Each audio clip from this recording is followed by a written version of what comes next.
Sa kanlurang bahagi ng Luzon, may isang lupain na tahimik pero mahalaga sa kasaysayan ng Pilipinas. Ito ang Bataan. May lawak na halos 1,373 square kilometers sa pagitan ng Pampanga at Zambales. Ito ang lugar na madalas nating marinig dahil sa alaala ng Death March noong World War II. Pero bago pa dumating ang mga Amerikano, may nauna ng mahabang kwento ang Bataan noong panahon ng mga Kastila. Ito ang part 1 ng ating Lumang Pilipinas series, ang Bataan noong panahon ng Kastila.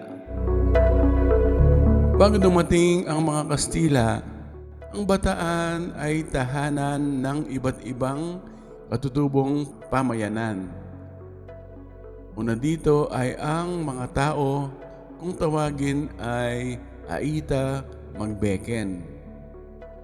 Dahil malapit lang sa Pampanga, mayroon ding mga kapampangan. Maraming barangay ang nakapalibot sa mga ilog at baybayin.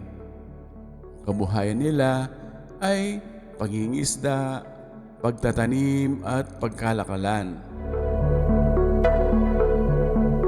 Nakaharap sa Manila Bay at malapit sa Corregidor. Dahil sa lokasyon nito, naging mahalaga ang Bataan bilang daanan ng mga sasakyang pandagat. May mga sinaunang ruta ng kalakalan kung saan pumapasok ang mga produkto tulad ng bigas, asin, isda, perlas at iba pang yaman dagat.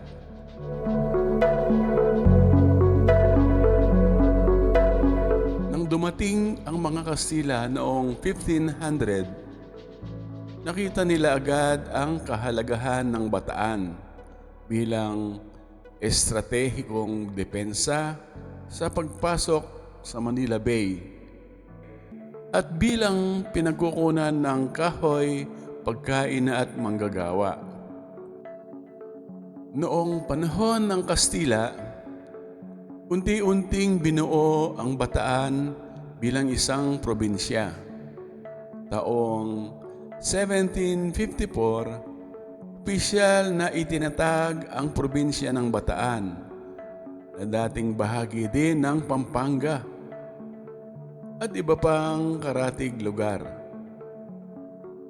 Sa sistemang kolonyal, hinati ang mga lupain sa mga pueblo o bayan. At sa gitna nito, may tatlong simbolo ng kapangyarihan. Una, ang simbahan bilang kapangyarihan sa relihiyon. Ang pangalawa ay munisipyo o kasareal, kapangyarihan ng pamahalahan. Ang pangatlo ay plaza, bilang sentro ng buhay, komunidad, pista at merkado. Sa hanapbuhay, dito umiikot ang gawain ng mga taga-Bataan. Ang pagsasaka ng palayan, mangingisda sa dagat, at trabahador sa mga gawaing sapilitang ipinag-uutos ng kolonyal na pamahalaan. Katulad din sa ibang bahagi ng Pilipinas, naranasan din ng mga taga-Bataan ang mga pasanin ng kolonyal na sistema.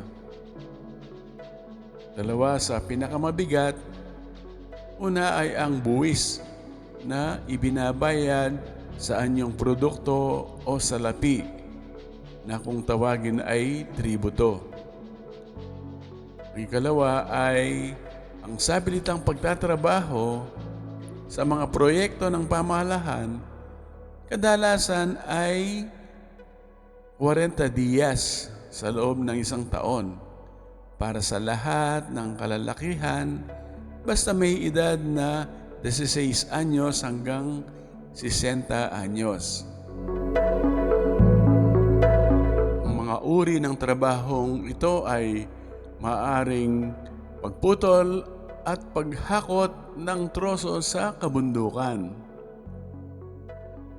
pagpapatayo ng mga kalsada, tulay o mga simbahan, at pagsiserbisyo sa mga barko at mga pantalan. Dito natin makikita ang yaman ng kalikasan ng Bataan, kabundukan, kagubatan, dagat ay sinasamantala sa ilalim ng kolonyal na sistema. Para sa mga taga-Bataan, hindi lang ito pisikal na pagod. Ito rin ay pagkawala ng oras sa sariling sakahan at pamilya, at pagyuko sa kapangyarihan ng mga dayuhan. Kasabay ng pagbuo ng mga pueblo sa Bataan, pumasok ang mga misyonaryong Kastila upang palaganapin ang Katolisismo. Itinayo ang mga simbahan na hanggang ngayon ay makikita bilang mga lumang istruktura at heritage site sa pamamagitan ng binyag, kumpil, katesismo, pista ng patron. Ito ay nagaganap lahat sa loob ng simbahan. Unti-unting napalitan ang lumang paniniwala ng mga tao. Mula sa diretsong pagsamba lamang sa nag-iisang tagapaglikha, napunta sa mystery of faith na kung tawagin ay Trinidad. Pero hindi lang relihiyon ang naidulot nito.